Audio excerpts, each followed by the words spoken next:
has suffered to lead his people into the land of freedom. He is the Redeemer and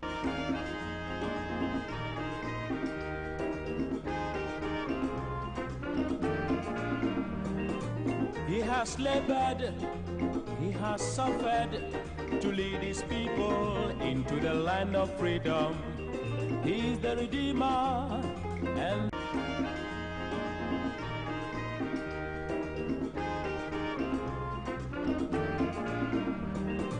he has labored, he has suffered to lead his people into the land of freedom. He is the Redeemer and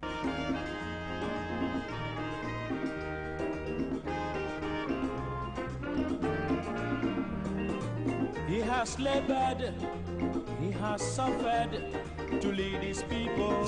For staying with us, we apologize that it seems it was a general power trip, because that's the indication I'm even getting from Radio Go, that they suffered the same. So there's a power trip that happened and it affected us. But we are back. We want to wrap up on that matter of GUTA. Solomon was on the floor. So please conclude that. The Bank of Ghana in terms of their monetary policies. If you increase lending rate, prime rate or policy rate, all you are doing is to make business difficult. Where we are now, the inflation is not coming from the demand side. Not that there are a lot of money in the system that is pushing prices up, but rather the supply side. You know, freight has increased about 1,000%. Cost of goods outside has increased. So it is imported inflation that is pushing prices up.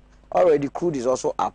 And if you look at the inflationary trend, it is the cost of fuel that is pushing all prices of other items up. So if you look at it from this angle and say you still want to increase prime rate, you are only going to hurt the economy the more. A lot of unemployment will be generated, a lot of businesses will be out. It will even go back to affect the government itself, because if the people are not working, government will not be able to mobilize the much needed tax revenue, and that will affect it. So the government, the Bank of Ghana must take a second look at their monetary policies so that we can develop a homegrown solutions to our perennial problems that has to do with our forex. Again, repatriation and other things, the laws are clear. You cannot allow these multinationals to be sending their monies out of the economy every now and then.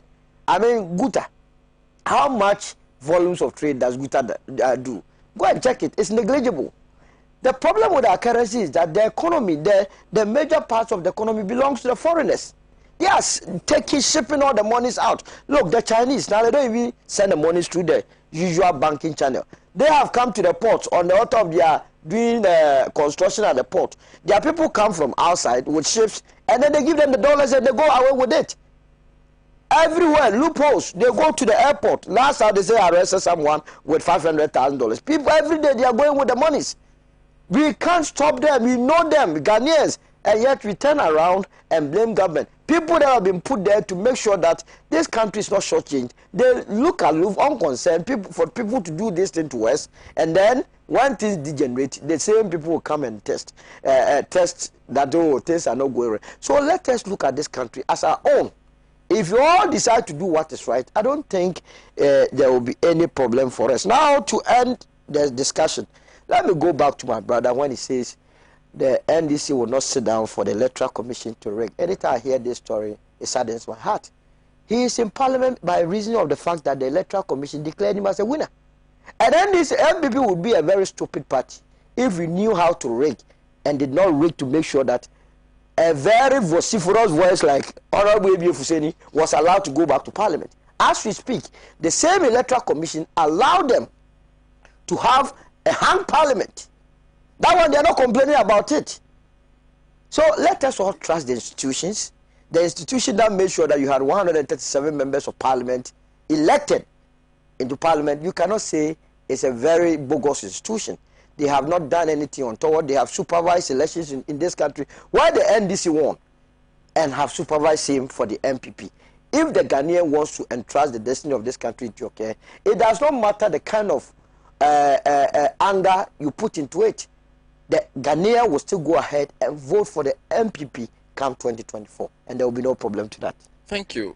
Hamza Mohammed says this Sulu complain about the Chinese and loopholes. Who is in power? See, this is literally the point. those, if you are in power, you come as a government, public sector is there. There are people who have been entrusted with the authority to do same for Ghana. When they go and decide not to do what is right, as a president, you cannot supervise everyone. That is why the day the Ghanaian will decide, yeah, just like Honorable A.B.A. Fuseini complaining about borrowing. Every amount of money borrowed in this country passes through Parliament. So by his argument that anytime we borrow, the finance minister is made richer and the country is made poorer, does it mean that they are in cohort or they are in bed with the finance minister so that they will approve more loans for the finance minister to get more money? Okay. So it is our attitude. Okay, you will come. It's our attitude. And that if we decide, look, if we decide to do what is right, Sena, you will not need anybody could be president. If the people, the citizens themselves, decide to do what is right, go and pay your tax. People will not pay. Don't throw rubbish. People will do. Don't charge more than 6 months rent. Landlords are taking that. I mean, how do we build a country like that? So we must also check our attitude and behave properly. When we do that, this country will move forward. Okay. Musa Batua says, Sena, why is President Akufo-Addo afraid of leaving power? Every time he has the opportunity to speak, he's not handing over power to opposition. Meanwhile, that decision is not in your bosom. Majority of Ghanaians would decide, even Almighty Rawlings had handed over power to President Akufo. If he's planning to do what he did in 2020 elections, then we won't have Ghana anymore. That is Musa Abatwa. Let me also read this one from Hadi in Pig Farm. The Nana Addo Bawumia government has lost its credibility with respect to economic management. Government is about honesty and truthfulness. This Nana Addo Bawumia government, however, fancies blatant lying to the good people of Ghana. They promised to transform our economy, and today all we see is the free fall of the Cedi, skyrocketing fuel prices and galloping inflation. Alhaji, please, you have 5 minutes. I'm sure Solo knows that because of the party system that we run, he's aware that bills that come to Parliament are tabled by government through their majority leader or whoever. And because of the majoritarian system we have in the House, they simply invoke the 3-line whip and whip everybody into it, and they vote on partisan lines. And once you have the numbers, irrespective of the level of opposition you face, you will pass it. If the number is there, but you are aware that largely on account of the harm parliament were, that is why, for instance, the obnoxious, wicked, and insensitive e-levy never got any passage from November 2021 until somewhere June or July 2022. That finally got passed. Yeah, but I'm indicating, you know how you got passed. Among others, out of the 137, they took our honorable question from Asinov. Never in the annals of our country's history have we seen an MP subjected to that judicial harassment. You have to go from one court to the other, about 3 courts in a day. On the day the e-levy vote was supposed to be taken, he was not even in Parliament. He was being harangued from one court to the other. But you people ran away from Parliament. And eventually, they got the court to impose even an injunction restraining him from holding himself as a member of Parliament, so that he could not even come and vote because of the e-levy. So they reduced our numbers from 137 to 136, even when Adjo Asafo did come. Okay? But you run away. Why you even try to even bring sorry to you, he's a very good colleague of mine. I don't like there's somebody who health-wise, and this thing can happen to anybody. After health, I don't want to play on anybody's health. It's a very dangerous thing, because it's only Almighty Allah who controls human health. But somebody who you are even prepared to bring him to Parliament, even to come and vote in those conditions, it's terrible. So because of the party system, you know what you do to force this down the throats of the other. This Parliament is, I can say without any iota of, is one of the most effective parliaments in the history of the Fourth Republic to stand up on the post. As we speak now, you are having $250 million of yours that we stopped from passing. But you just passed. It has never happened. But you just passed 750. You have said we have had it off. We had off the 250 and said that one was vitiated by fraud. There were questions that we are not clear. Go back and do the work, and so we have refused to pass that one. It hasn't happened before. So that's why I'm telling you that in certain instances, this parliament is doing a very diligent job. It's not a perfect parliament, let me say so, but it is better than parliaments that have gone by that did not exercise clear oversight of the executive. And so for me, we can do with more improvement. But let me come to... You say you have 5 minutes, so... you see, like Felix said, you see, before you chase away, before you blame the hyena, before you chase away the hyena, also blame the goat for excessive bleating. If the goat doesn't bleed excessively, it will not attract the hyena. Today, GUTA are crying. Who bred the monster? If you convert your son into a monster, you'll be among the first to be devoured. Okay? Like he said, GUTA came out openly, publicly, and said that they have put monies together to campaign for Nana Akufo-Addo to become president, so that their will be done. But they should remember, the Gombes have a saying that if you cure a monkey of its toothache, it will visit your corn farm. If the monkey he doesn't have toothache and cannot eat the corn, and you cure it of the corn, the toothache, your corn will be the experiment base. You will wreak disaster on your farm. Today they are there, they are crying. At the time of President Mama, how much was the dollar? Maximum 3.8, 4 cedis. Today, as we speak, 11 Ghana cedis. This one is your rate. Go to the Forest Bureau. The artificial rate you have been quoting from Bank of Ghana and the other. When you are going to travel, you go to Bank of Ghana and say you want $1, they will slap you. They'll say you are crazy. You think they give dollars here? Go to the Forest Bureau. They'll show you your way to your Forest Bureau. That's where Ghanaians get their foreign exchange. So when you are quoting the dollar, go there and see today. So you see, Sena, just in March, according to GUTA, I was listening to their own president who, just in March this year, when somebody was going to China or somewhere to go and as it were, take one container, today they have to get an extra 600,000 Ghana cedis. Extra. That's not the capital. Oh. What you get extra to add to go and take the container? Today, just today, in this year, between March and this time, you are talking about 5-6 months period. So he said that it has eroded, it has made nonsense of their capital. The monster you bred yesterday. So you see today, and they have to pass this on to, like you say, they are in business to earn a living and also look after their wives and children and their relatives. They have to pass that extra cost to the consumer. How do they pass it? This will go in the form of higher prices. That's why everything in Ghana has gone up. Everything has gone up, except some of us, our height. Everything. And so you see, and you are talking about, like he said, in the face of this difficulty, you are compounding it with an increase in the base rate. You see, and sometimes I wonder what type of economics. No wonder. I mean, Dr. Baumia started, he said he's the economist, and today he has now gone into IT. I hear now he's now even driving and commissioning school buses. He's run away from the basis of the economy that he should be doing into doing this, and Solo knows why.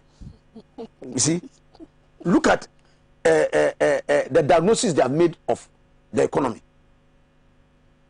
You have either a demand pull or cost push. At least some of us did some basic economics. And you should know, if you are going to diagnose what kind of inflationary trend we are dealing with, you must diagnose where that is coming from. Is it excess liquidity in the system, or is a supply problem? And today, they are not able to even properly diagnose. And then you are thinking that mopping up excess liquidity in the system represents the way out. When there's mass poverty staring you in the face, you go to rural areas and even money, sometimes 5 cities, 10 cities to get. They don't have it. They don't have it. So that one will constitute depressed demand even in that case. And you are mopping up. What are you mopping up? You are mopping up something which is not there. And you are talking about a situation where supply chain issues and others are coming, and you simply cannot diagnose. And that brings us back to this issue, Sena, of Ukraine, Russia. Nobody can argue anywhere that anything which happens in any part of the world will not affect anybody. So you agree? But you see, when you seem to say that, that is the problem. When you seem to project that as the problem, Master, it means you have lost focus. You don't know what you are talking about. So you see, it's part of the problem. So to say that Ukraine, Russia is solely the problem that we are facing. have not said so. Anytime you are this government, the first thing they will say Ukraine, they will say COVID. But for COVID-19, will not be where you are. That's what you say. But it's part of the Has problem. Nana Akufo-Addo ever talked of his incompetence as part of the problem? That is not part of the issue. No, do you agree that he's incompetent? I don't agree. I don't agree. He's not. He's 100% competent. Is it? How can human being be 100%? So where is the percentage of his incompetence in this matter? 90%.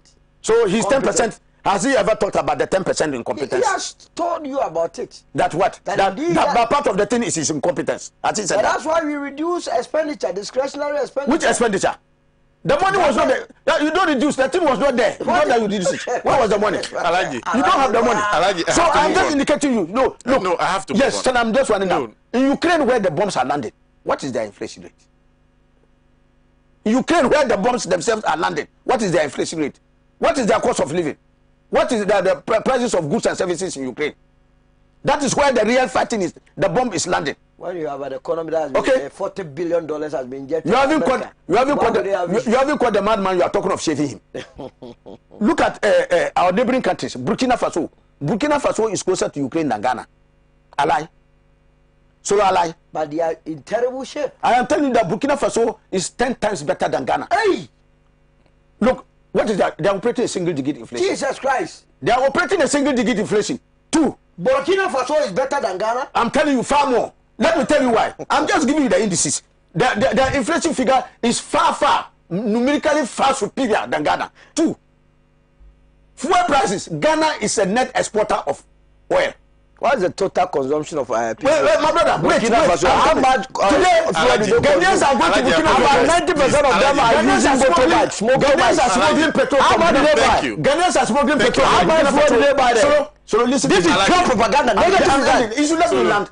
Today, Ghanaians are smuggling. Actually, NDC has moved from propaganda to communication. That is doing negative propaganda. Let me land. Today, we cannot allow him to land when he starts to survive. No, when today you not allow me to land. No, that means that you are not interested in the dialogue because you want to land on the very bad note. When they are steady defeating the faith, they convert the argument into a fight. Thank you. I'm just saying that today. Thank you. They are smuggling. You have to land. To Ghana. He's not going to land. Okay, they are smuggling goods and services from Burkina Faso to Ghana.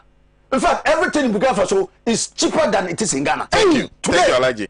Morgan Ghana has gold oil. Good morning to you. Please ask Olu to mention one factory they have built that generate revenues to the state coffers. He also says if the Commandant Sugar Factory was not abandoned, it would have generated millions of dollars to the state coffers. Thank you, my brother. That's from Morgan Freeman.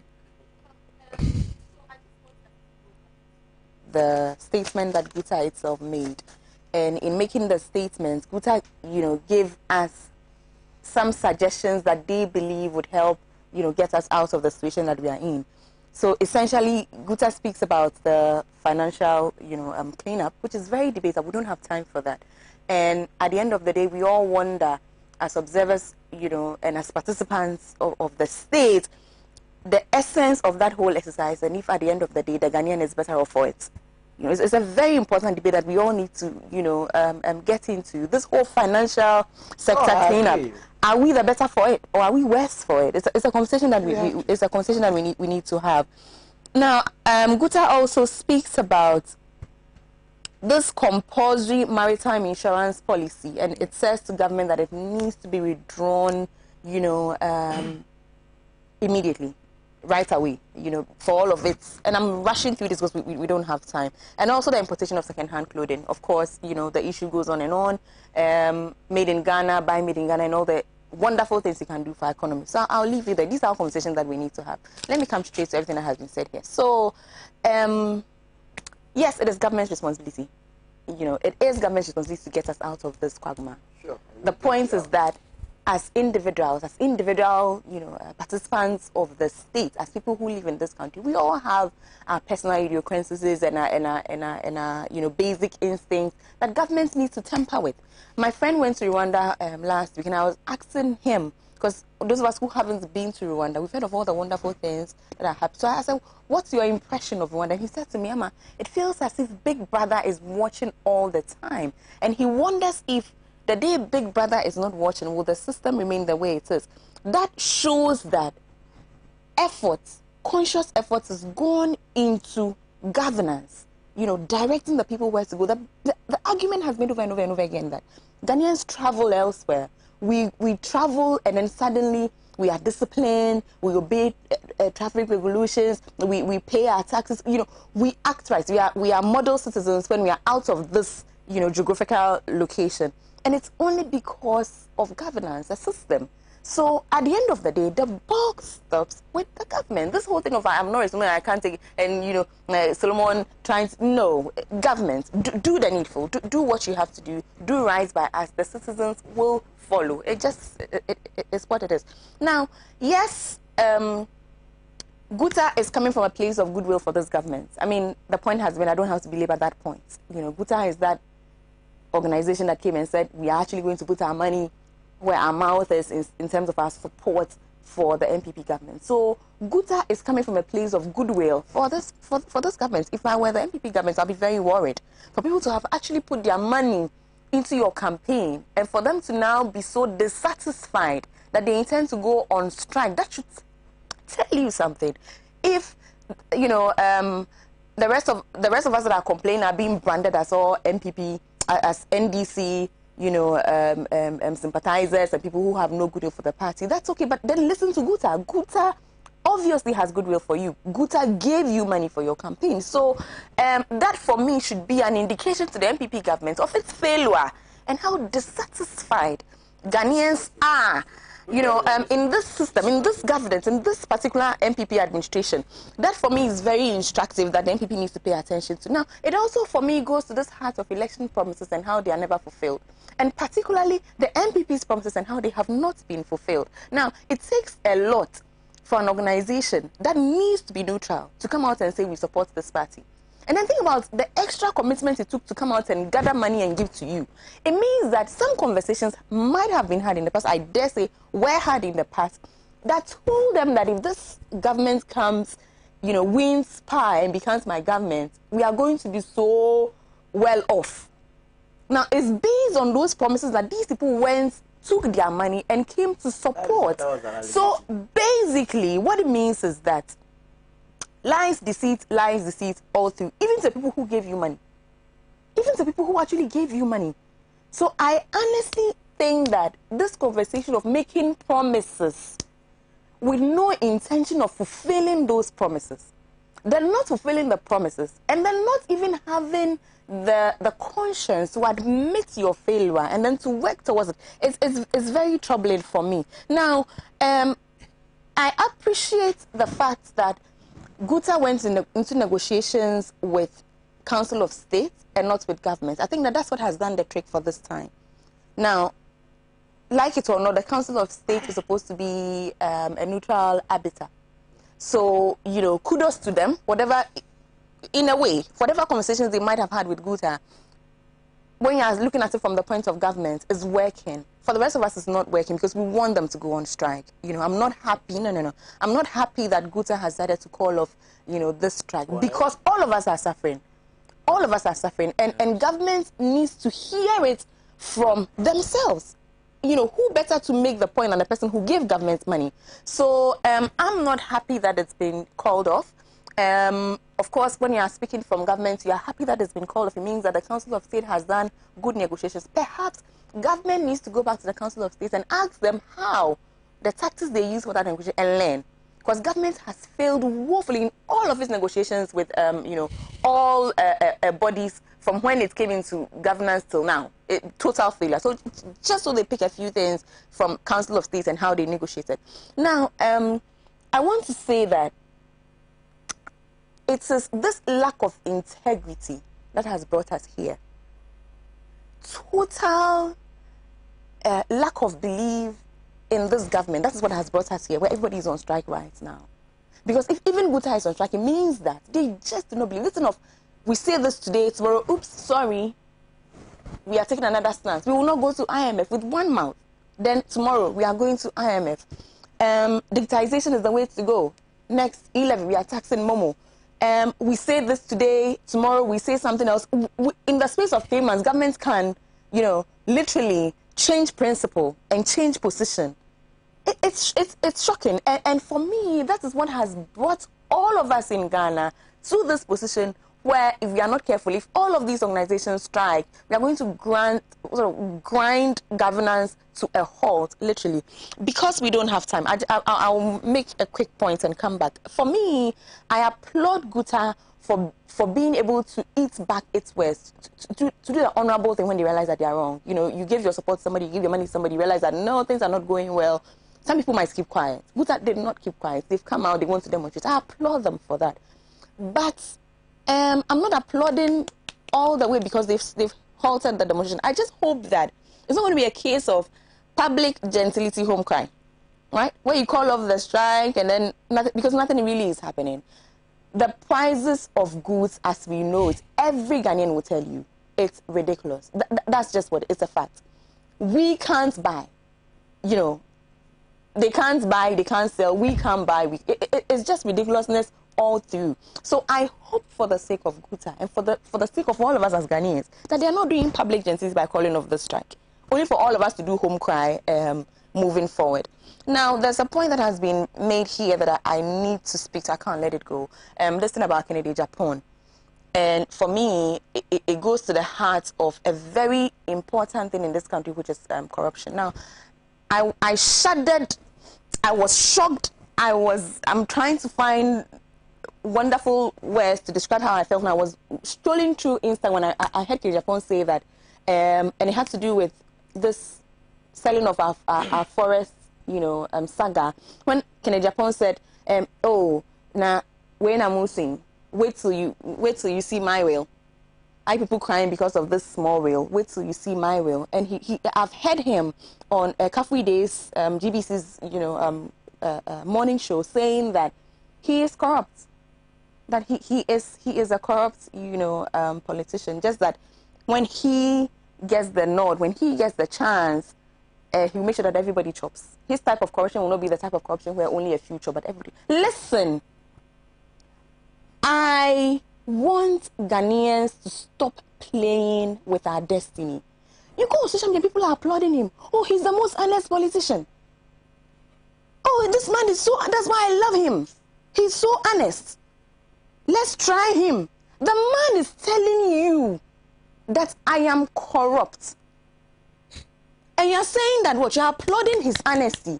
And you're going to try and give him the nod. This is somebody who has presidential ambitions. He's saying to you that Baumia is corrupt, Alan is corrupt, they led the government, I am not part of it. No. You are part of it.